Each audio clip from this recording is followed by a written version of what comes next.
Hey, ¿qué tal? Te noto preocupada. Lo estoy, no llego. ¿Llegar a dónde? A la donación, ¿no te has enterado? Los colegios diocesanos hemos lanzado una campaña de donación de sangre. Será el próximo día 17 de febrero en Sueca, en el colegio de Nuestra Señora Fátima. ¿Y por qué dices que no vas a llegar si aún faltan días? Necesito tener más de 18 años y pesar más de 50 kilos, entre otras cosas. En este momento hay una persona que necesita sangre cada 2 segundos. Razón, pero ya sé. Vamos a decírselo a todo el mundo. Tienen que saberlo. Donar sangre puede ayudar a más de una persona. Si puedes ayudar, no lo dejes esperar.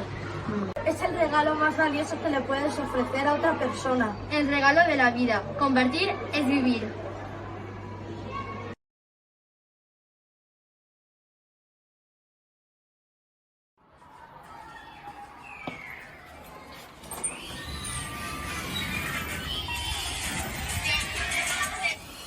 Dona sang qui viu? Clar, no sabies que amb una sola donació pots salvar fins 3 vides? Amb un gest tan simple, tantes persones que se'n beneficien. 3 vides no serà per a tant. Que sí, home, que sí. Mira, la pròxima donació serà el proper 17 de febrer al Col·legi Nostra Senyora de Fàtima. Encara estàs a temps.